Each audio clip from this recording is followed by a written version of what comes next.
नमस्कार, बिहार तक देख रहे हैं आप और आपके साथ मैं हूं हर्षिता सिंह। आखिरकार बीजेपी में भोजपुरी के पावर स्टार पवन सिंह की घर वापसी हो ही गई। कल आपने वो तस्वीरें देखी जहां पवन सिंह की मुलाकात उपेंद्र कुशवाहा से हुई है।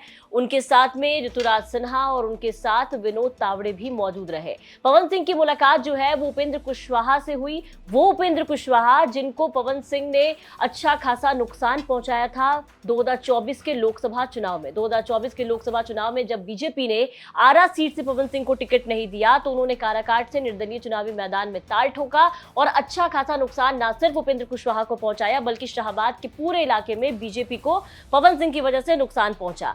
अब जब लोकसभा चुनाव खत्म हुआ तो पवन सिंह ने यह ऐलान किया कि वो बिहार विधानसभा चुनाव भी लड़ेंगे। ऐसे में बीजेपी को अब माना जा रहा है कि कहीं ना कहीं ये डर सता रहा था कि जो हाल 2024 के लोकसभा चुनाव में हुआ, कहीं ऐसा ना हो कि बिहार विधानसभा 2025 जो है उसमें भी पवन सिंह जो है वो नुकसानदेह साबित हो जाए बीजेपी के लिए। यही वजह रही कि पवन सिंह को मान मनवल करके बीजेपी में शामिल कराया गया है और विनोद तावड़े ने वो बयान भी दिया कि पवन सिंह बीजेपी में ही थे और बीजेपी में ही है। अब जब पवन सिंह बीजेपी में शामिल हो गए हैं, एक बार फिर से उनकी घर वापसी हो गई है, एनडीए का हिस्सा हो गए हैं, तो ऐसे में उम्मीद जताई जा रही है कि वो आरा सीट से चुनाव लड़ेंगे। हालांकि आरा सीट के बारे में आपको बता दें कि आरा की जो सीट है वो फिलहाल बीजेपी के कब्जे में है और यहाँ पर 5 बार के विधायक है बीजेपी के अमरेंद्र प्रताप सिंह। लेकिन माना जा रहा है कि अगर पवन सिंह आरा से चुनाव लड़ते हैं तो उनका टिकट कट सकता है।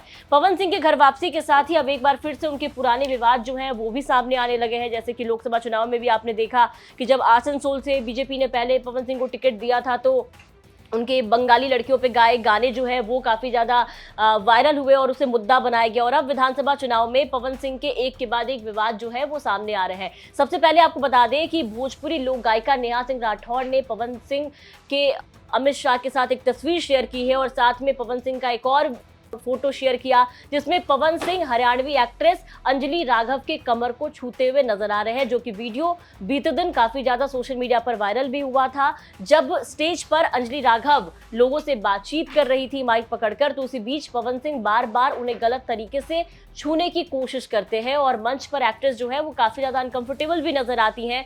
वो बार बार मना करने की कोशिश भी करती हैं इशारे से, लेकिन तब भी पवन सिंह मानते नहीं हैं और उनके कमर को छूने की बार बार कोशिश करते हैं।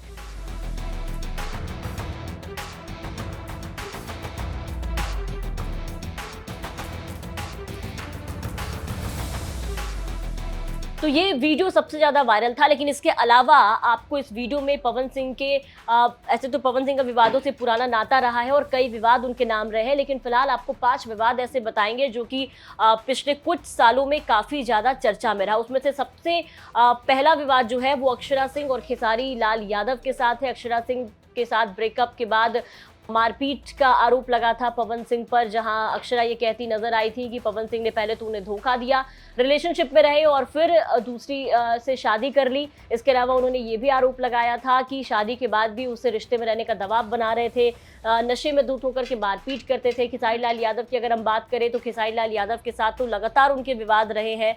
हालांकि अब दोनों ही दोस्त बन गए हैं खेसारी लाल यादव। इसके अलावा उनके गाने जो हैं वो भी विवादों में रहे, चाहे वो बंगाल की औरतों पर हो या फिर कोई घटिया शब्द हो, बोल हो जो उन्होंने गाया है वो काफ़ी ज़्यादा विवादों में रहे। इन सब के अलावा अगर बीते कुछ महीनों के अगर हम विवाद देखें कि सबसे ज़्यादा हाईलाइट क्या रहा पवन सिंह की ज़िंदगी में, तो वो है दूसरी पत्नी ज्योति सिंह से तलाक का मामला। पवन सिंह की पहली पत्नी नहीं रही, जिसके बाद उनकी दूसरी शादी कराई गई ज्योति सिंह के साथ, लेकिन दूसरी पत्नी के साथ पवन सिंह के जो रिश्ते हैं वो ठीक नहीं चले और मामला जो है वो तलाक तक पहुंच गया। हालांकि ज्योति सिंह कई तरह के आरोप लगाती नजर आई पवन सिंह पर भी, अक्षरा सिंह पर भी, लेकिन फिलहाल वो गुहार भी लगा रही हैं कि एक बार उनसे ठीक से बात कर ले।